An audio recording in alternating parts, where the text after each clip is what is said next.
Hi, everyone, and welcome to 192 Books. Welcome to you who are here in person and those of you who are joining us online. I'm Terrence Arjun. I'm the manager at 192 Books, and I present this event with the collaboration and assistance of my colleagues Elisa Knowlton, Victoria Nabolson, Peter Philbrook, and Xavier Danto, who works at Paula Cooper Gallery, um, who is here tonight. Thank you, Paula. Um, It is such a pleasure to welcome Carl Safina here to discuss his new book, Alfie and Me.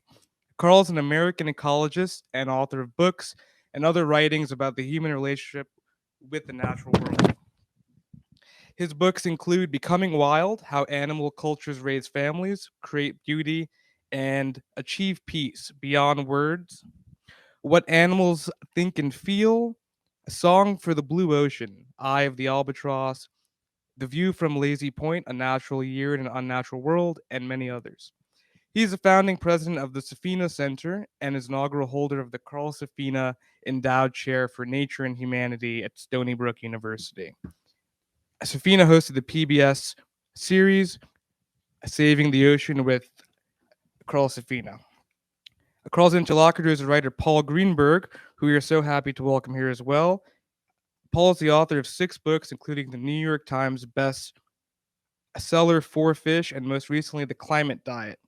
A regular contributor to the New York Times and a frequent guest on national television and radio, including Fresh Air with Terry Gross. Mr. Greenberg lectures widely at institutions ranging from TED to Harvard University to the U.S. Supreme Court. His PBS Frontline documentary, The Fish on My Plate, was among the most viewed Frontline films of the last few years. Mr. Greenberg teaches in New York University's Animal Studies graduate program and lives at Ground Zero in Manhattan, where he produces, to his knowledge, the only wine grown and bottled south of 14th Street. We are truly delighted to have them with us tonight to discuss this new book from an amazing ecologist and writer, Carl and his wife, at home during the onset of the COVID-19 pandemic, formed an interspecies relationship with the owl Alfie as he passed through the seasons of his life. In the words of Carl, now I understand that the greatest thing one can learn is that learning is a process, that in the great ocean of understanding, we have barely wet a toe. Before I hand it over to Carl and Peter, Paul. Paul, I'm so sorry. A few words about tonight's event. The event's being live streamed and it'll be archived at PCG Studio on Paula Cooper Gallery's website. You'll be able to view it there and others. Our speakers will have a 40 to 45-minute conversation. There will be a Q&A after, and we have books available for sale. I'll pass it to you. Okay. Well, thank you, everybody, for coming. And thank you for coming. My great pleasure. Ask me anything. Yeah. So, well, let's just start and contextualize a little bit. You guys are very, very lucky to have Carl here, and we're all very lucky to have another Carl Safina book. I think of Carl as kind of the Henry James of the natural world, not because of any particular desire to live like an English country gentleman, but because, like Henry James and Philip Roth, Carl has had a flowering in these last years that is more reminiscent of somebody in their 20s. He's gone into a whole new place. Jazz. Carl is. I was just writing a profile of Carl for Audubon magazine. Carl is a jazz drummer, and in the course of writing this profile, we were talking about great musicians who've suddenly found a new place in their work and just keep going in spite of the fact that the audience might be, what is this? Who is he? What's he doing? But they keep going forward and keep going forward in a really, really exciting way. I think Carl's real big change was, I know Carl because we're both fishermen. We fish a lot together. We both can do the same Brooklyn accent when we talk about fishing. But we came to know each other when I was writing a fish book and Carl had already written the fish book. And I was just a pale imitator that came along. But, you know, there's a point at which, as a writer, you can decide to just endlessly repeat yourself and people will kind of go along with it. Or you can try and push into new territory, which in the case of Carl as a jazz musician, into a new clef, as I said in this profile that I just wrote. So before I actually ask Carl questions, I just want to read a little bit, just a paragraph or two from, I would say, this new phase of Carl's. This is not from Alfie, but it's from when he made a pivot, not away from the ocean, but let's say in addition to the ocean, to really try and get inside animals' minds. And I read just this little paragraph because this is actually just came from teaching at NYU, and I always read this paragraph out loud to my students to try and, whenever I'm trying to get them to understand, how can you really get into the world of animals and how can you project that to humans in a way that they're remote with. So this is just when Carl... I'm looking forward to hearing what this is. So anyway, no, this is from Beyond Words, and Carl describes just seeing African elephants. And if I tear up, I will probably. I always do when I read this passage. Finally, I saw that the very land itself had risen, that the sun-baked land had taken form as something vast and alive and was in motion. The land walked as multitudes. Their stride so utterly of the earth that they seemed the source of the very dust. The cloud they raised engulfed us, seeped into every pore, coated our teeth, sifted into our minds, both flesh and metaphor, that big. And you could see their heads like warrior shields, their great breaths gushing in and out, resonant in the halls of their lungs. The skin as they moved wrinkled with time and wear, batiqued with the walk of ages, as if they lived within the creased maps of the lives they've traveled. Travelers across landscapes and through timescapes, the skin moving like swishing corduroy, textured and rough, but sensitive to the slightest touch, the grind of their cobblestone molars as sheaf by sheaf and mouthful by mouthful they acquired the world, all the while uttering the contented purring of mounds of memories. I mean, well, I give good. up. Just a really, really beautiful passage and just really beautiful writing. So let's start for a second before we get into Alfie about that pivot.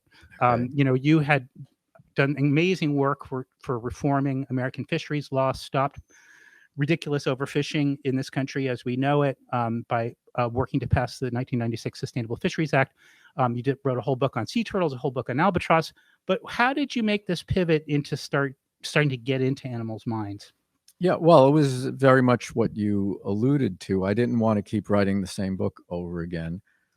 I never wanted to do the same thing over and over again. So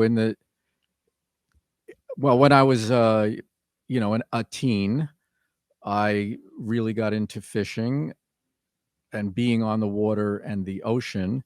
I went to college trying to make marine conservation or oceanography or something along those lines be my work.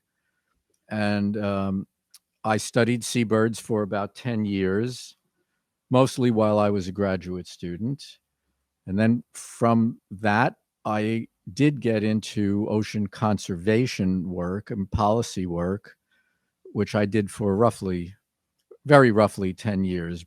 During the course of that 10 years, I wrote my first book, which was about how the ocean is changing, what are people doing to the ocean. And then the next book was a different take on how the ocean is changing, what it means for the wildlife and the people of the sea. The book after that was kind of the same subject with a different main character and different places. But by the end of that book, I felt like I was in danger of writing the same book again.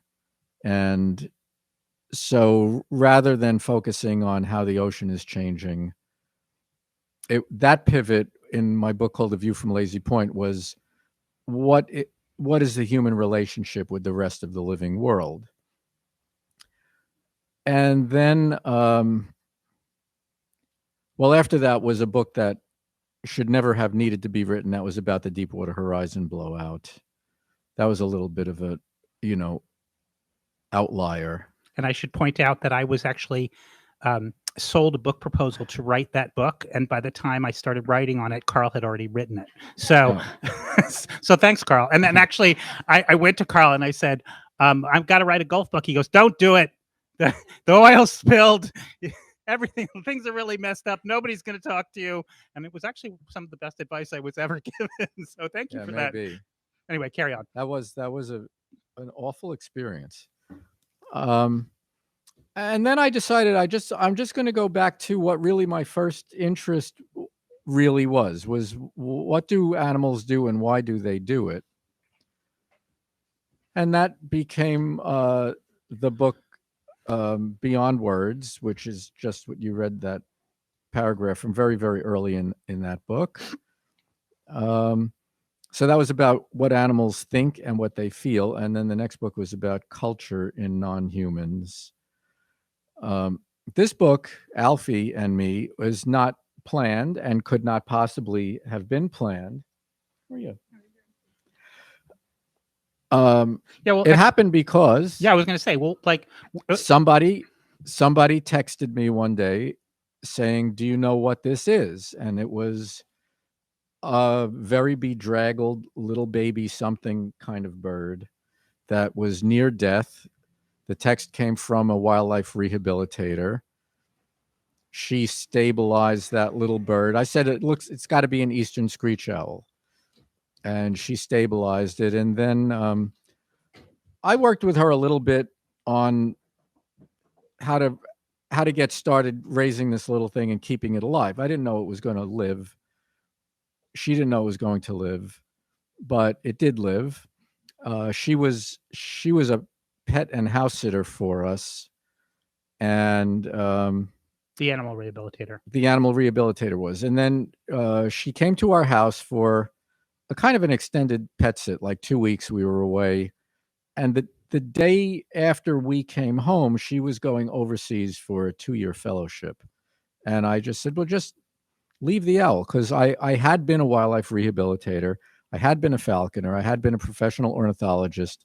I knew how to take care of owls and a lot of other birds. And I was really looking forward to seeing if we could just do what's called a soft release, which is when young birds get to a certain age, they leave their nest and they begin, with different species do it different ways, but they basically begin to wander off and widen their horizon, and soon they just disperse. And that's what I wanted to do, let this little owl do. We never put her in a cage. But she had a developmental delay that I think was related to the fact that she had almost died and was so dehydrated and was starving. And that is that 2/3 of her flight feathers on her wings did not come in. So her wings were almost bare when her mind was saying it's time to fly. So she'd be flapping. Can't say she was trying to fly because she didn't know what flying was, but she knew she was supposed to be flapping and using the wings, and she'd be hopping and trying to get up on things, but she was physically incapable of flying. So I made, there was almost no choice. It was either we just let her flop around in the yard for one night. She'd get killed by a cat or another owl or a raccoon or any of many things.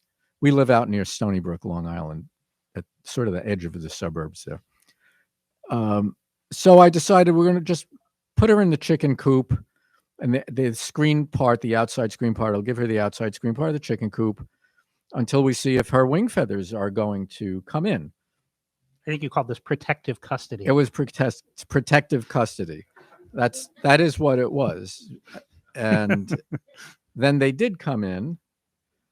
But from my wildlife rehabilitator days, I knew that sometimes when there's a problem like that, they won't molt properly. So I kept her through one molt to see if those feathers would fall out properly and grow back in properly with her adult plumage. And they did.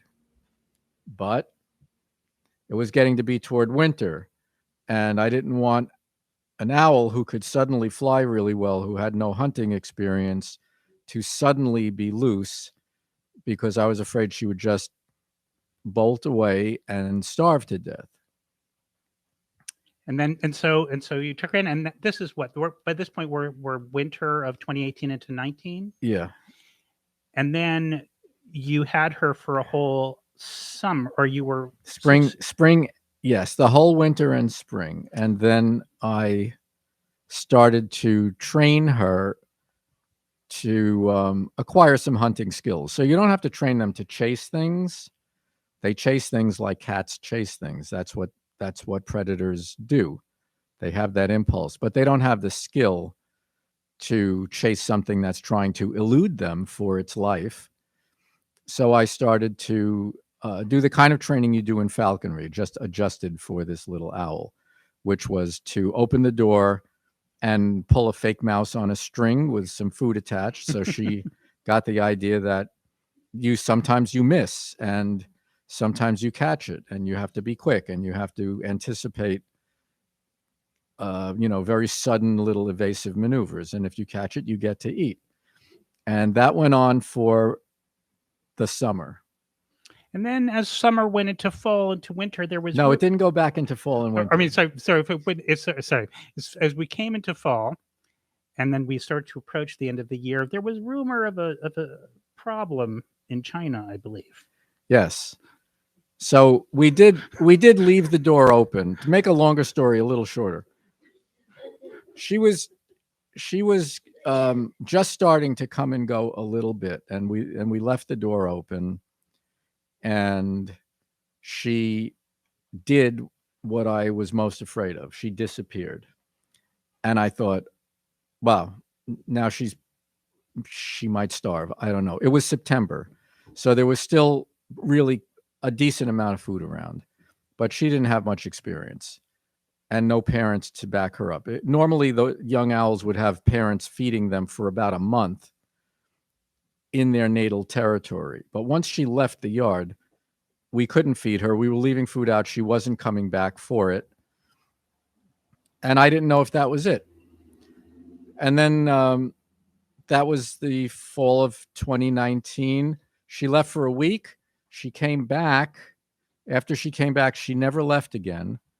She decided to create a territory with our house in the center of it, which was a little miracle. And then what you just said, we started to read about some strange flu in China and didn't think much of it, but that was COVID-19.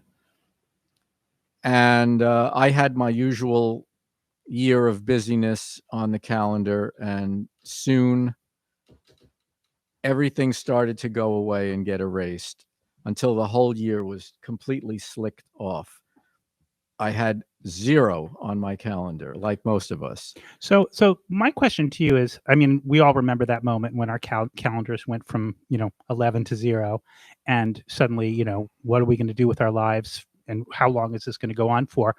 I'm wondering, and so I would say Carl and I are sort of in this sort of alternating book publishing schedule, although Carl's gone way beyond me lately, but where we check in with each other. What are you working on? What are you thinking about? Whatever.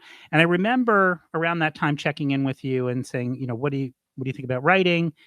And you were like, well, I have a bunch of ideas. I kind of want to challenge this whole selfish gene idea. I want to do this. I want to do that. But at what point did you realize that Alfie was your next book? Was there when did Alfie become not just an owl, but a book? When her first brood actually survived and fledged and dispersed. But very early in that year, I mean, first of all, I had nothing better to do than watch an owl. And that was a very good thing to do. And I thought, I don't know if she's going to survive. I didn't know she was going to get a mate. I didn't know she was going to lay eggs. I didn't know the eggs would hatch. I didn't know the young ones would survive.